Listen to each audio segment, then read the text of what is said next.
Hello, everyone, and welcome again. Welcome to the webinar for applicants to the SREPS Indigenous Engagement Grant Request for Proposals. My name is Lauren Hills, and I will be presenting with my colleague, Lauren Petropoulos. Just to confuse everyone, we are both Laurens, but we are different people. We're both policy analysts for the Natural Resource Canada's Smart Renewables and Electrification Pathways program. I'll be referring to the program as SREPS throughout the rest of the webinar, just to avoid confusion. We're going to get started in a few seconds, but before we get started, I'd like to acknowledge that I'm joining you this morning from Ottawa on the unceded, unsurrendered territory of the Anishinaabe Algonquin Nation, whose presence here reaches back to time immemorial. All right, let's get started. I'm going to turn off my camera just so that we can focus on the slides, but I'll pop back on for the Q&A at the end. All right, a couple housekeeping items. This session will be recorded and will be available on the SREPS Capacity Building webpage soon after the event. Click the Q&A button on the top of your Teams screen now to see information on how our question and answer period at the end of the presentation is going to work. And I believe there was an email sent out about technical issues. So if you are experiencing technical difficulties, refer to the email, but note that we aren't able to troubleshoot every individual person's issue over the course of the webinar. All right, moving on. Our presentation today will be reviewing an overview of the SREPS program, the eligibility criteria and funding availability for the Indigenous Engagement Grant, a timeline for this request for proposals process, and a walkthrough of the Indigenous Engagement Grant proposal template. After the presentation, we'll leave space for a question and answer period. So let's start with an overview of the SREPS program. SREPS was initially created in Budget 2021 with a mandate to fund smart renewable energy and electrical grid modernization projects. The program was welcomed with great demand and as such has fully allocated its initial funding amounts totaling $1.56 billion, including the funding that has been set aside for this request for Indigenous engagement proposals. That said, a Budget 2023 allocated more funding to SREPS and alluded to additional program priorities. Program staff are currently determining the best way to incorporate these priorities into the next iteration of the program, and more information will come out as it's available. So keep these program overviews in mind. I'm going to read them that are directly on the screen.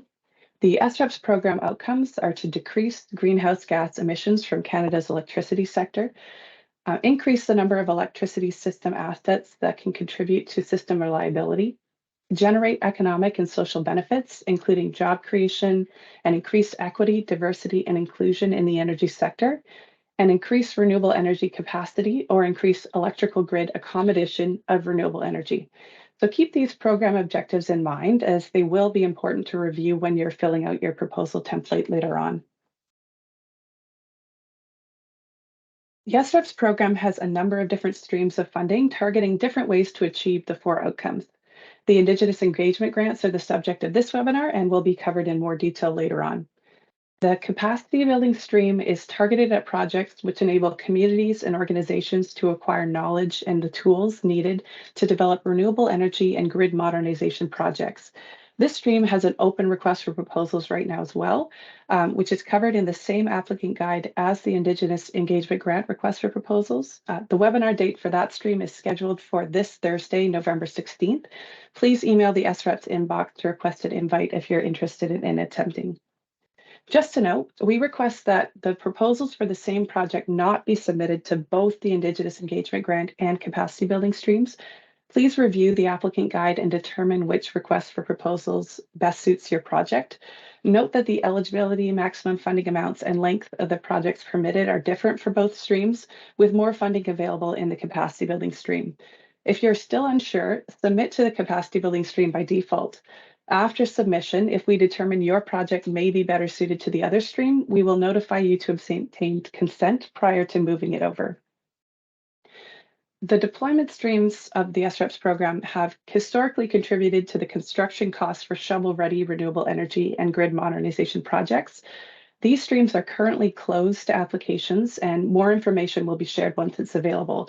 Note that the structure and the amount of support available in these streams when they reopen may differ from what was previously offered through SREPs. So now we'll move on to the eligibility and funding criteria for SREPs for the current request for Indigenous engagement proposals. Understanding that First Nations, Inuit, and Métis partners experience unique barriers to participating in the energy transition, the Indigenous engagement grants will provide Indigenous communities and organizations with financial resources to ensure meaningful and respectful Indigenous-led engagement, enabling participation in renewable energy development. This is both in line with the government's goals of reconciliation, as well as our goals to enhance inclusion, diversity, equity, and accessibility in the energy sector.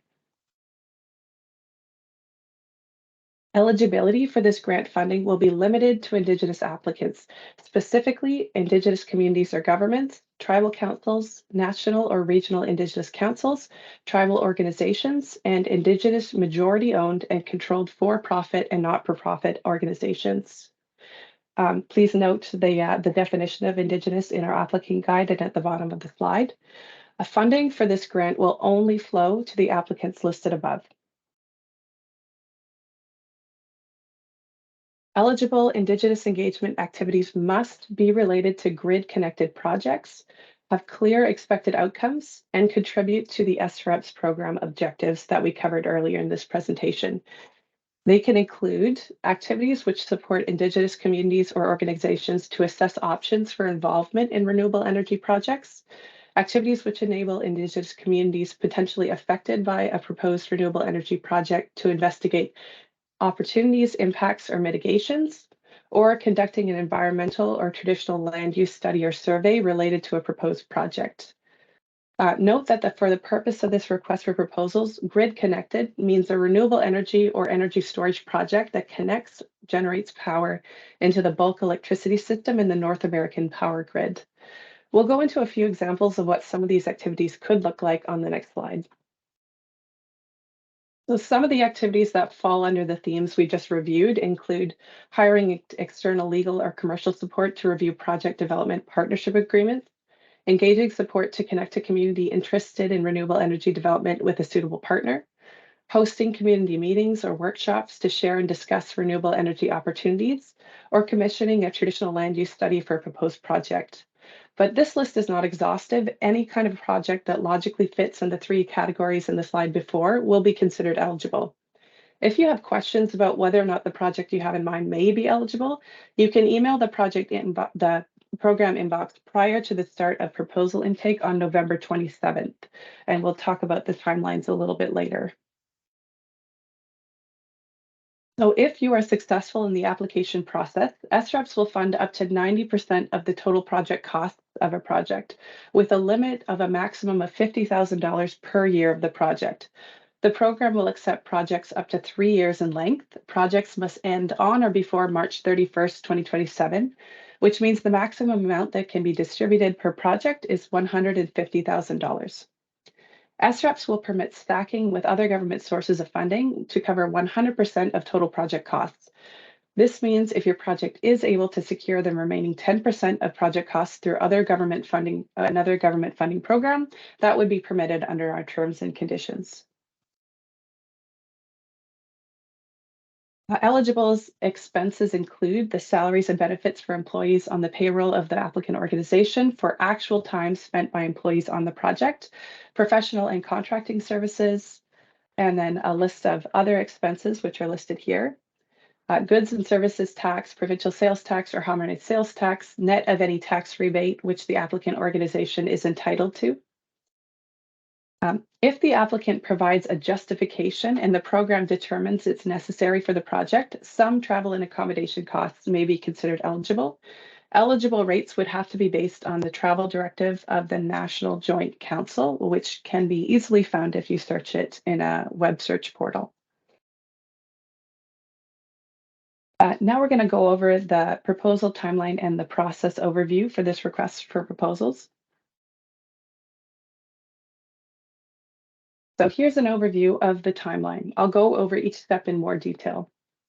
SREPs will begin accepting completed proposal templates on November 27th, 2023. You can request a proposal template by sending an email to the SREPS program inbox if you don't already have one. Proposals can be submitted by sending a completed template in both a Word file and as a signed PDF, along with any supplementary information to the program inbox on or after, November 27th.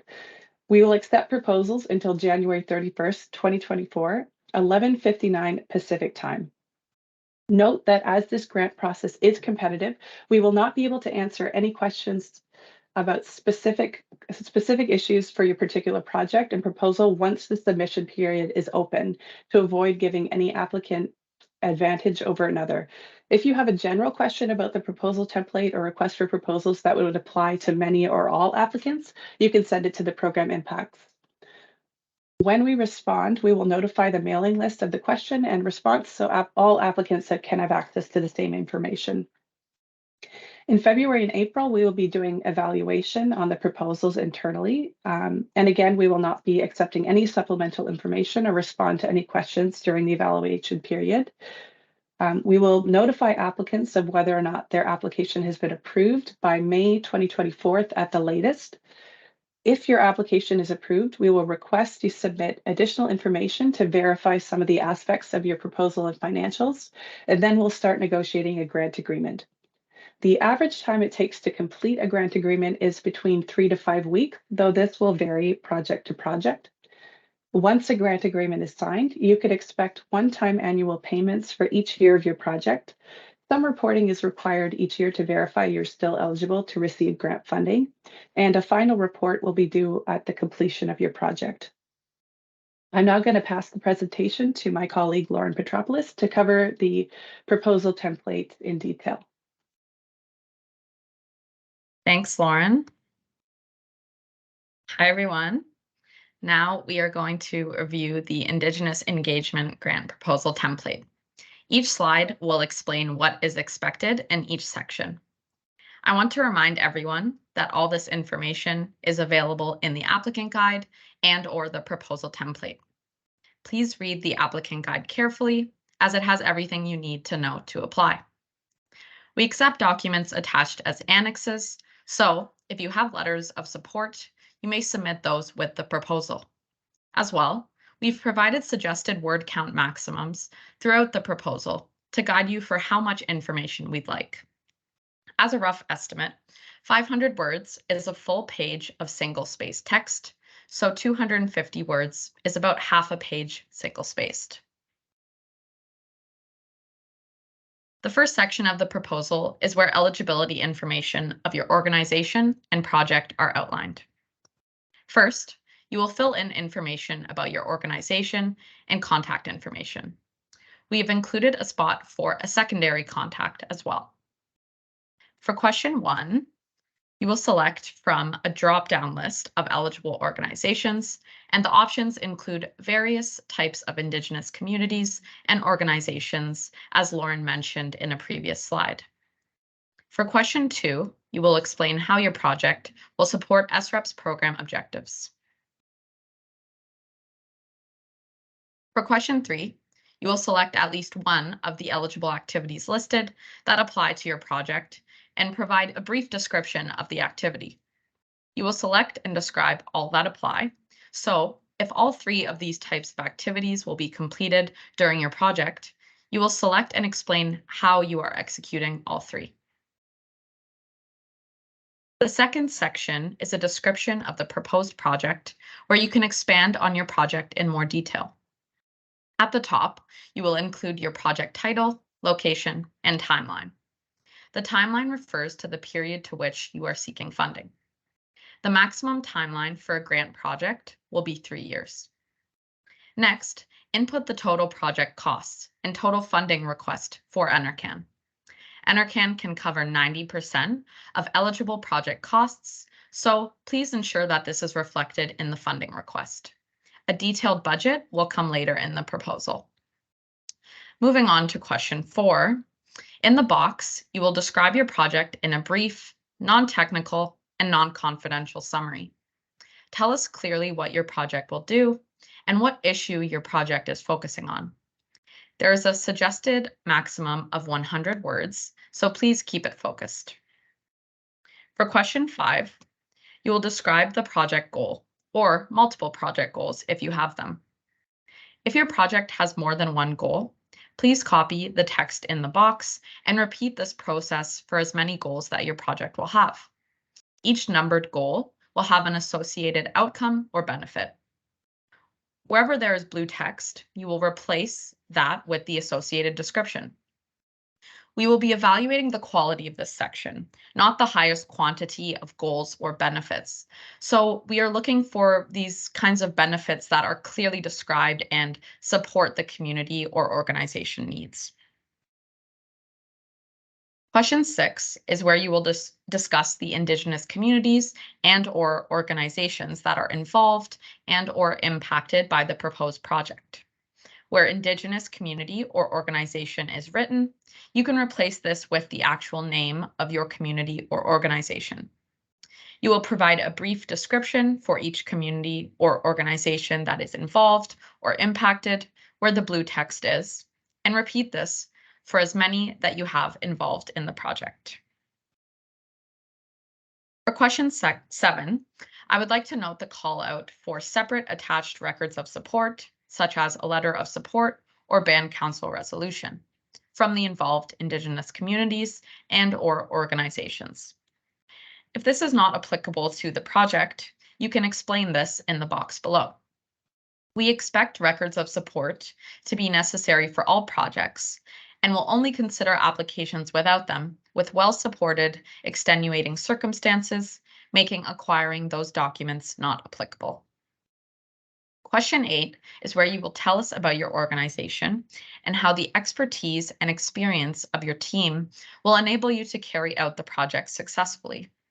First, you will discuss your organization, and then you can break down individual team members' experience in this area of work and what their role will be in the project. Attaching each team member's CV is not required, and our team will not be reviewing CVs or resumes. Moving on to number 9. This is your opportunity to explain the breakdown of your project and list out the project tasks. In the description section, make sure to list who is responsible for that task, which would be either the project team or another partner, for example. Lastly, for each task, please write out the corresponding output or result, completion date, and estimated cost. You will repeat this process for all the tasks that are part of your project and that you are seeking funding for. For the project plan, we will be evaluating how the activities in the project will contribute to program objectives and how they will support the development of a future renewable energy or energy storage project. After this, you will be describing the risks that are associated with your project and the mitigation plan for these risks. Examples of risks could be technical, financial, consultation, or business risks. So please include what is applicable to your specific project. We are looking for anything that may prevent the project from moving forward, like hiring difficulties or delays. This section will be evaluated on completeness, and you will not be marked lower if you have more risks identified. We want to see that your project team has thought through various risks and how to mitigate them adequately. The last section of the project description is the project budget. At the top of the budget table, you will need to fill in the shaded yellow row.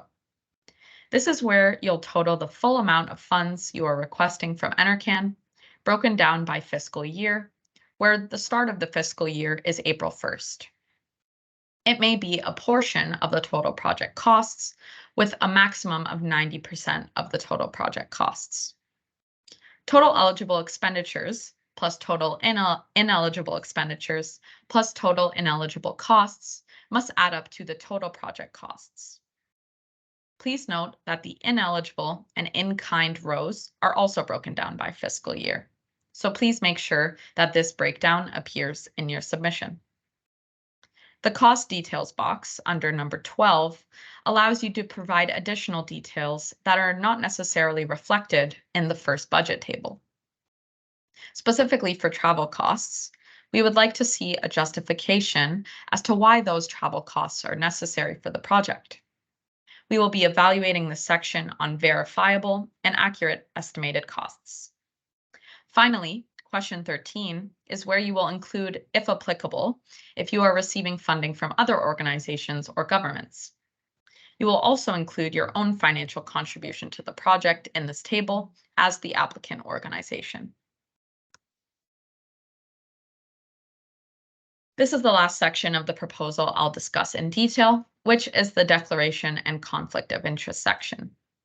There are multiple points, but I'd like to draw your attention to point 12, which details giving NRCan consent to share your proposal with other organizations listed.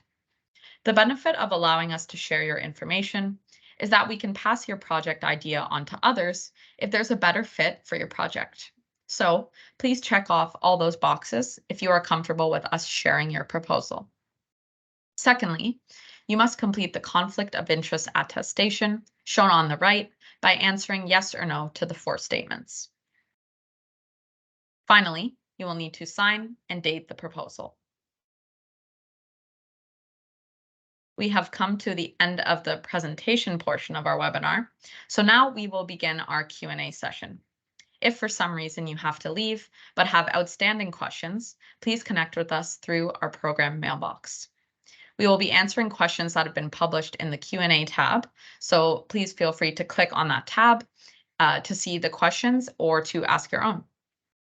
So I will stop sharing the slides and we can get started.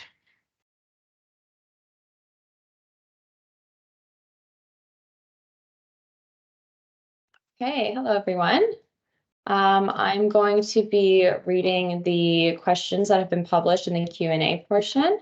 There have been a couple early questions that were already responded to, by Lisa. So I will read the question and then read the response. So the first one was, are you going to be sharing these slides? And the response was, slides will be sent to the webinar attendees after the webinar. A recording of the presentation will be available on the SREP's capacity building webpage by the end of November. Second question, are projects for remote, not grid connected, microgrids in Indigenous communities eligible for this stream? And the response was, remote projects are not eligible. The applicant guide defines grid connected projects as those that connect or generate power into the bulk electricity system or North American power grid. Okay, so next question we have is, can you please give us a couple of examples of projects that would qualify?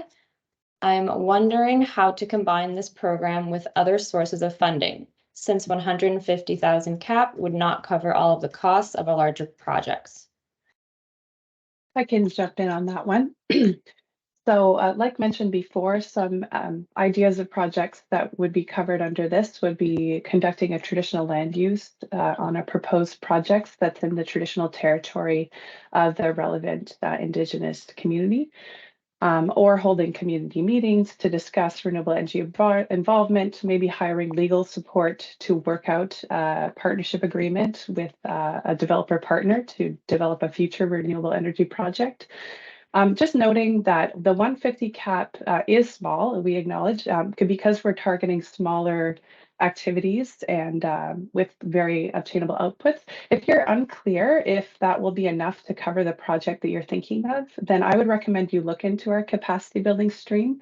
There is a little bit of overlap in eligibility of activities between the 2 streams, but the capacity building stream does have a larger funding cap. So that might be something you want to keep in mind. Thanks, Lauren. All right, so next question. BC Hydro call for power is expected spring 2024 with an emphasis on Indigenous community involvement. This stream seems like it would align with communities wanting to get involved. However, the timeline for approval may not allow for it to be received in time to participate in initial conversations with project developers. Has there been any consideration to this process? I can say that we have not specifically looked at the BC Hydro call for power when we were developing this process, though certainly if that's a concern, put that information in your proposal template that you submit. and we'll take that into account. Okay, next question. We are a consulting firm, wondering if it's possible to submit a project in collaboration with various experts. I can answer this one. I'll give you a break, Lauren. So for this request for proposals, specifically the Indigenous engagement grants, if you were an Indigenous-led consulting firm, then you would be eligible, but non-Indigenous organizations are only eligible for our capacity building stream. So if you are interested in that stream, the webinar will be on Thursday, November 16th. Perfect. What is the total funding allocated or that's available to be awarded for this Indigenous engagement RFP? I'm just wondering if the question is per project or the total amount altogether. Per project, as said, it's $150,000 for a 3-year project. I might need some clarification from our ops team on the total amount for the entire stream. I'm not sure I know that one off the top of my head, but if that is the question, or Lisa, go ahead. Hi, everyone. The total is 500,000 actually is available per year under the program. So a maximum of $50,000 per year per project and up to 150,000 for this RFP. So over a maximum of 3 years, but limited at 50,000 per year. Thank you, Lisa. I believe this next one is an ops question, so I can handle this one. When are eligible costs allowed to start being incurred? Should a positive funding decision be made? So the eligible expenditure period and the total project cost period for this RFP are going to be the exact same. So it's the date that the agreement is signed. So anything prior to that date would not count towards total project costs and would not be eligible under the program. Okay. Next question, this one was responded to as well. So there was mention of a meeting that was going to happen on the 16th of November. Could you repeat what exactly this is for? And Lisa responded, the webinar for applicants to the capacity building RFP is at 11 a.m. Eastern Time on November 16th. A registration link is on the capacity building webpage, or you can request it from the SREP's mailbox. Okay, next question. How far in advance of a project expected timeline can an organization apply? For example, a project is expected to start construction in 2027. Can an organization apply if they are proposing a project, but it hasn't been approved yet through a procurement process or competition, for example? Yes, I can say that you can apply to this in advance of an expected start of construction date. In fact, this funding stream is targeting projects that aren't shovel ready yet and are just in the planning and development stage, or even the idea stage for Indigenous communities considering getting involved in renewable energy projects. So yeah, you don't have to have certainty, but you do have to have a proposed renewable energy project in mind for this grant. Next question, what if the project has a 50-50 partnership with an Indigenous community? Is that eligible or does it have to be majority Indigenous ownership? I'm happy to answer that one. It does have to be majority, so 51% or more, and we would verify that through the due diligence process.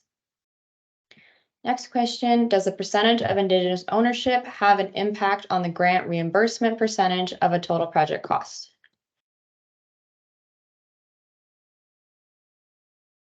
I can jump in on that. No, it just has to meet the minimum requirement of majority Indigenous ownership, but otherwise all applicants are eligible for the same amount of funding under this grant. Are distribution connected projects eligible for funding?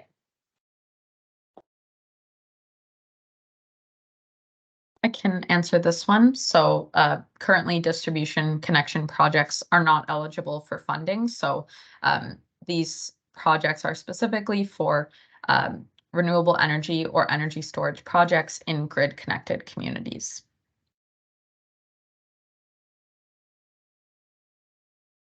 Okay. So just to clarify for the response for a previous question, I'm asking about the total amount, not the maximum amount for specific projects. Did I understand that it was 500,000 total annually? For example, 10 projects would be funded at the max of 50,000 annually. And Lisa responded, yes, that is correct. Understanding is correct. Okay, next question. Can you expand on why you can apply for both the Indigenous grant and the capacity building grant? So there is some overlap in eligibility between the two streams. We're targeting the Indigenous Engagement Grant, specifically to Indigenous led and owned projects, but also at potentially smaller projects, such as hiring legal consort, things like that. The capacity building stream is covering more larger projects that will maybe lead a project a bit closer to being shovel ready for future deployment. So it would just create confusion for our evaluation committee if we're evaluating the same project under both streams. We will take into account when you submit your proposal, if it looks like it would fit better or have a better chance under the other stream, we will let you know after you submit it and ask for your consent. And if you do consent, we'll move it to this stream where we think it's best suited. Next question, would conducting energy assessments or audits be eligible for this stream? Audits to identify energy use of individual homes. So energy efficiency, so when I say energy efficiency, anything like energy audits, I would include in that category. So that will not be eligible for either the Indigenous engagement or capacity building request for proposals. There are some energy efficiency programs at Natural Resources Canada. So if for some reason your proposal did have a large energy efficiency component, like we said, there's that option to share with other programs. So we could share with the other NRCan energy efficiency programs, but overall these two RFPs are not eligible for these energy efficiency activities for identifying energy use of individual homes. Is there any preference given to new or innovative technology, high-risk projects?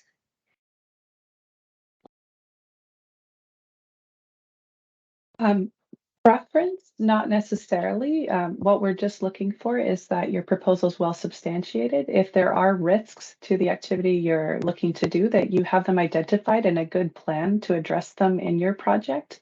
Other than that, we'll be evaluating each project on a case-by-case basis. So just make sure that your proposal template provides a good explanation of your specific project.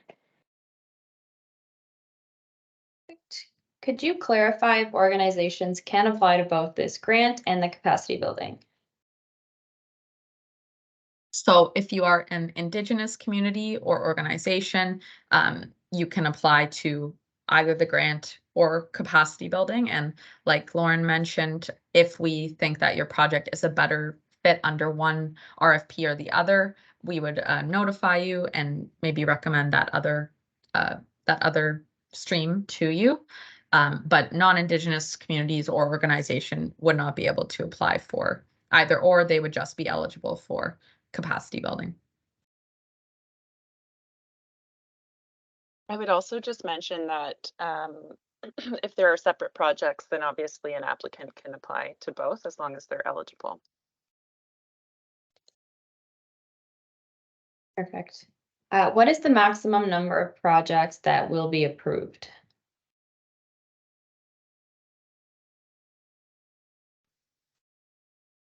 So for this one, we wouldn't have a set number of projects that will be approved. That really depends on the number of completed and eligible proposals that we receive. So yeah, I would just say it depends on the demand, but like Lisa said, there's that $500,000 maximum. So we will also have to keep that in mind for this Indigenous engagement grant. If a project has multiple Indigenous partners, is the funding divided up equally if successful in obtaining funding? So that might be more of an ops question, but we do require that it to be a singular applicant, even if it's a multiple partnership project. In that case, we would probably recommend you apply under a limited partnership or joint venture or something like that, because funding can only flow to one entity, and then how that money is split behind the partnership is up to the partners. Are grid-connected projects with energy generation export limitations eligible?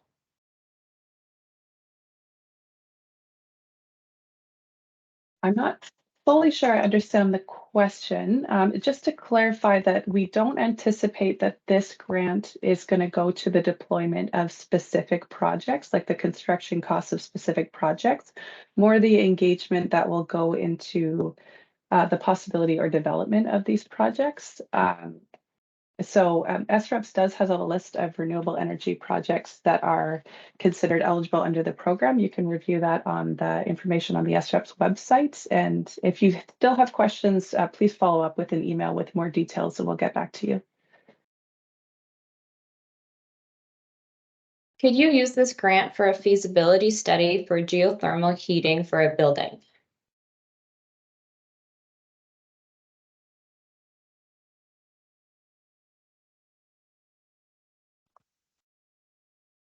Oh, Lauren, Do you want to jump in, Lauren? Yeah, I had to think about that one, but you can go ahead. I would say that geothermal heating for one building would not be eligible. I don't think we can fund singular building projects, but Lisa or Lauren, feel free to jump in if you have a different understanding. Yeah, the anticipation is it will be for grid connection projects. And as that system will probably be a closed loop, not generating anything for the grid, it would not be eligible.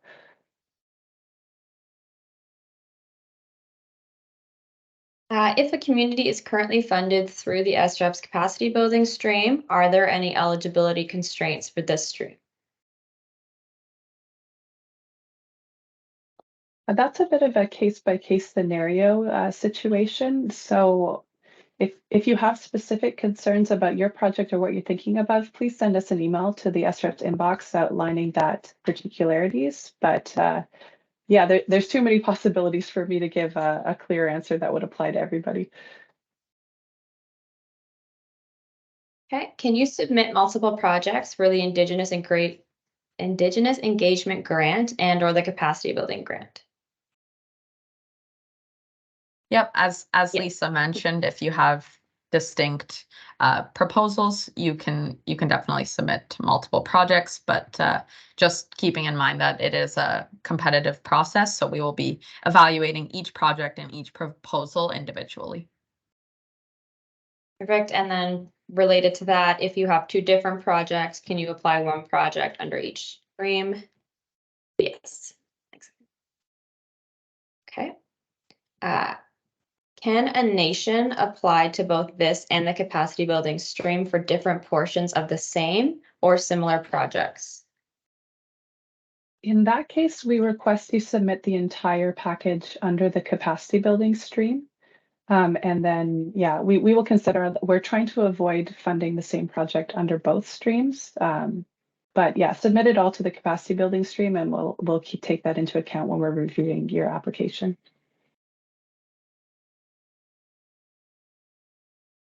Sorry, I just got a bunch of new ones. I'm just trying to scroll down to where I was. Okay. So this one was responded to by Lisa. If we have a small solar project and a larger solar project under one company, can we apply for the Indigenous grant for the smaller project and the capacity building grant for the larger project? And the response was yes, if the project and applicant meet eligibility criteria.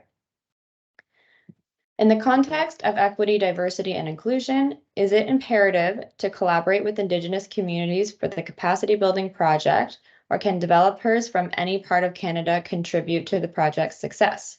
What are the key considerations for ensuring 100% inclusivity in the project?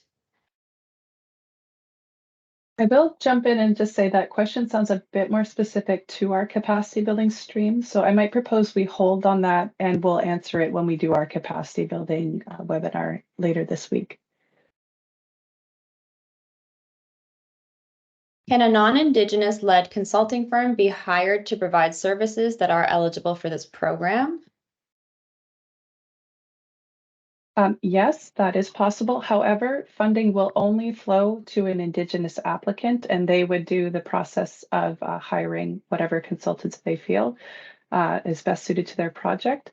And I will say we are looking to ensure that the Indigenous applicant is enthusiastic about the project and is a very involved in the project, and that it would provide benefits to their organization or community. Does the project have to be located on Indigenous lands? Nope, the project can be located anywhere.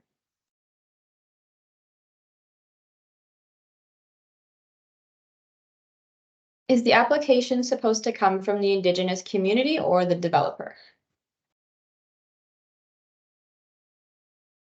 From the Indigenous community or organization. But again, if they're working with a developer, so if they're a partner on the project, then the developer can be listed in the proposal. But yeah, we are looking for Indigenous communities or organizations to be the lead applicant. And can you please share the link for the upcoming capacity building webinar? Absolutely. Would energy modeling be applicable? As energy modeling would help size the solar PV system for a build or buildings on a project.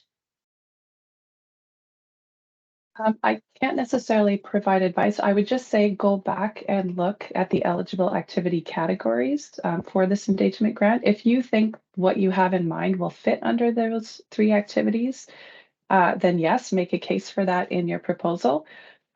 Otherwise, again, projects are going to be assessed on a project by project basis. So we're looking for projects that clearly link to the activities and SREP's program objectives that we've already covered earlier in this webinar.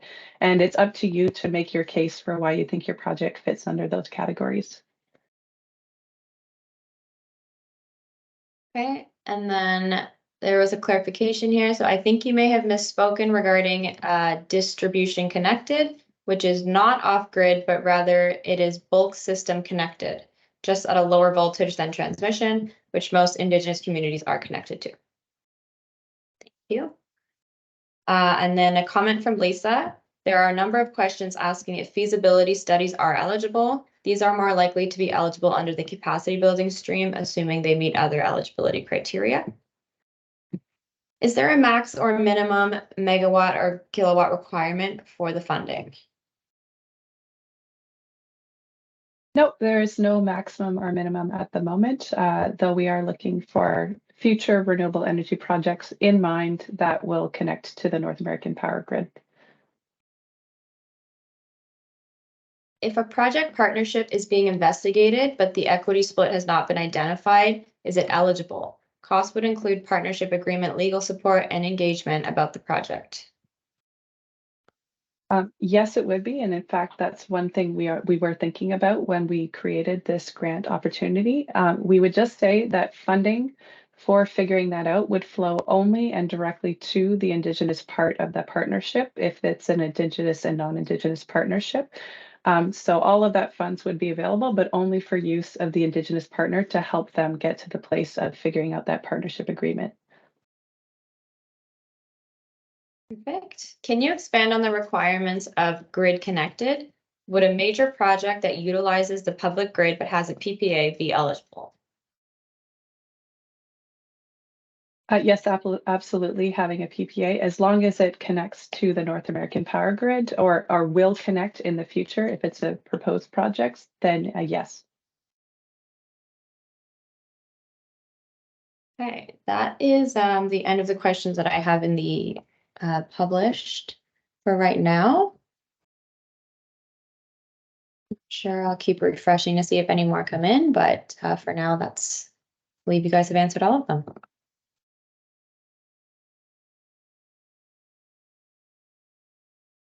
Oh, here comes some more. Okay. Does Indigenous community definition include Black community? Why is this funding exclusively Indigenous when Black community needs similar intervention? So for the purposes of this grant, the funding is only available for Indigenous organizations or communities. However, I would recommend that you look into the capacity building stream because your organization sounds like they would likely be eligible under that stream, depending on the project you have in mind. And then a previous clarification, read the max and the minimum megawattage. So is there a best in class, example, dollars per watt in order to get funding? I'm going to say no, that we're not really specifying this as far as project eligibility or how we would score the proposal. Yeah, and we are expecting to fund a lot of projects in the very pre-development stage. So it's likely for many projects that won't have been determined yet, and that's totally okay in our eyes. If the project is in Alberta, where grid-tied renewables are not being accepted at the moment, can this stream fund feasibility studies to join the grid?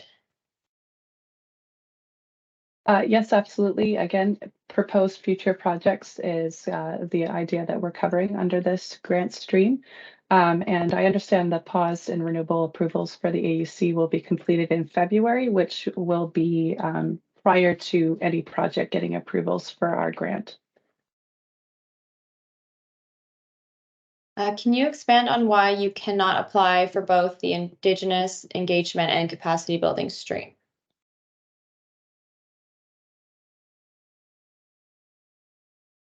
So you can apply to both depending on the eligibility of your organization, but if it is the identical project that you're applying to both streams, I think our program team is just going to make a recommendation as to which RFP works better for that project.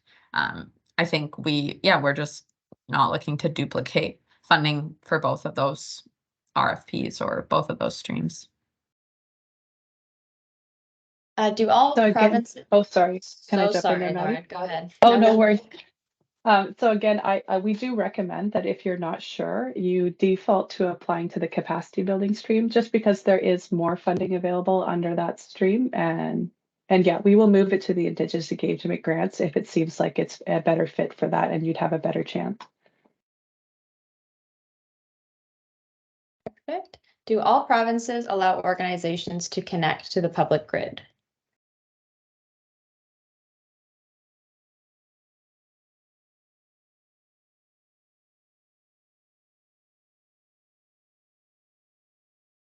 So yeah, it totally depends province to province. So it is up to you as the applicant to look into the regulations in your province of residence and to determine if your project would be able to meet the eligibility requirements, both your province and our grant.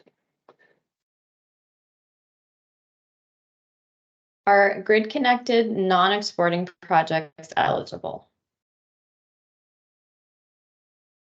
For that one, we'd probably have to know the specifics of your particular project. So it would be better if you sent a more detailed question to the SREP's inbox, and then we can assess it from there. Okay, and we've reached the end again. So let's give a couple minutes and see if any more come in.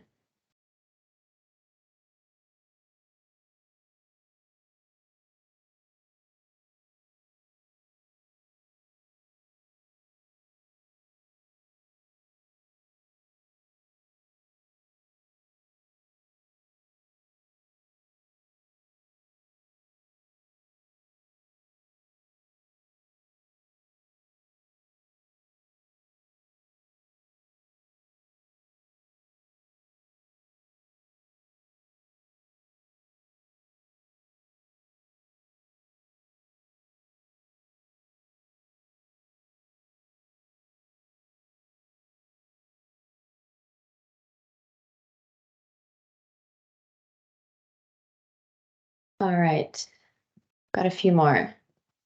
So will there be other opportunities to ask questions? Yes, you can email us questions through the SREPS program inbox. I believe that link is in the presentation and on our website. So you can email us, and there will be questions. There will be a similar Q&A session during the capacity building webinar on Thursday if you are interested in that RFP as well. Are there any specifications whether this funding is for rooftop or ground mounted, so specific to PV? So just to note that this grant funding is more for the engagement to allow Indigenous participation in renewable energy projects. So as long as the proposed project you have in mind, whether it be rooftop or ground mounted, is generally covered in the SREPS eligible renewables, which is listed on the SREPS website, then that's fine in our eyes.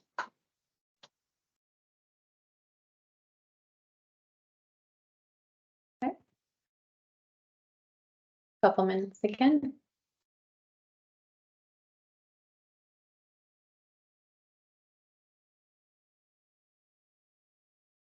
Okay.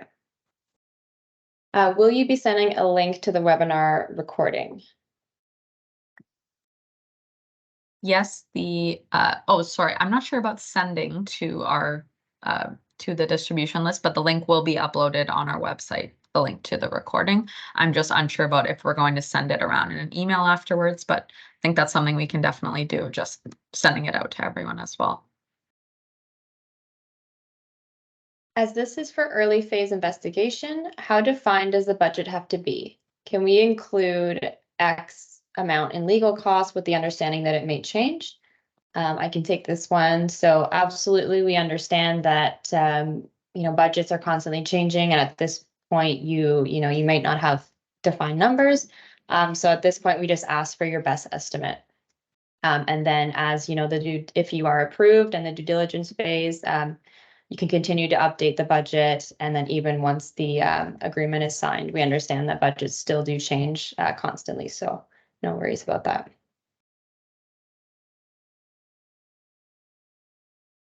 Okay. We have reached the top again.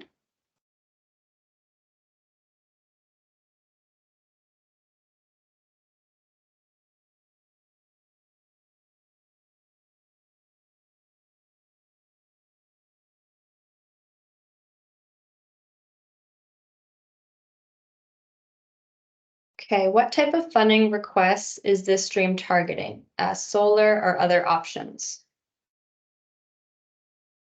So this stream is targeting enabling Indigenous involvement and engagement of proposed renewable energy projects. We're not prioritizing any particular renewable energy over another. We do ask that you look at the SREPS website just to make sure the renewable energy you're thinking about is covered under the SREPS program eligibility, but this could include solar, wind, biomass. There's a number of other things that are eligible under SREPS.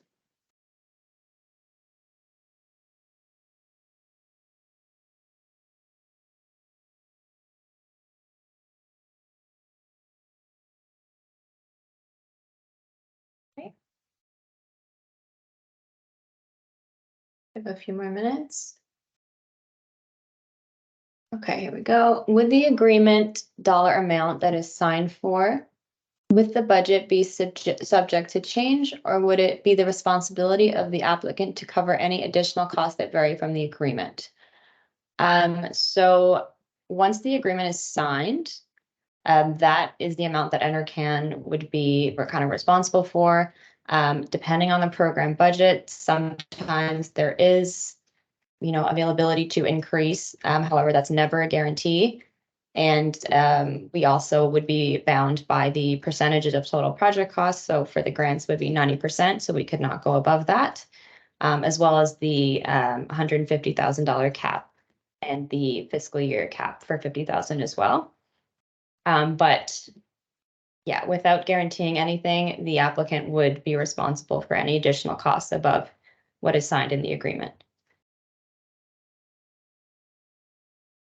You had mentioned storage as a possible component. Can you touch on that again? Thank you. So for the Indigenous Engagement Grant, funding for a renewable energy and or energy storage project is eligible. So if you are engaging with an Indigenous community or organization on, let's say, a renewable energy and energy storage project, this is definitely something that would be eligible as long as your project meets the eligible activities laid out in our applicant guide. So yeah, that's definitely eligible depending on what your project is. And as a quick clarification to that, the proposed renewable energy project can be exclusively storage as well. Yes, thank you.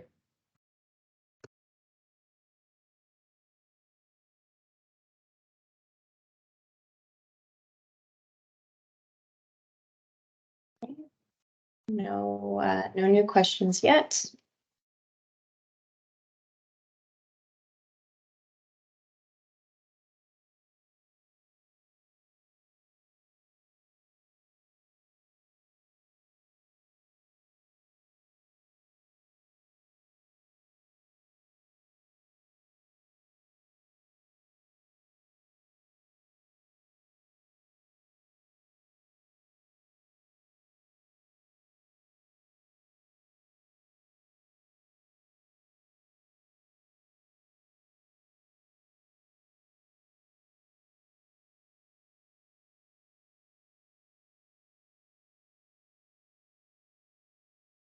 Great. So I see that a lot of folks are trickling off. I know for anyone located in the Eastern time zones, it's getting to lunchtime. So I think we're going to wrap up now. Thank you so much for attending. Hopefully that has answered some of your questions. Though, of course, if you have anything outstanding, please email our SREPS program inbox and we'll do our best to get information to you as soon as we can.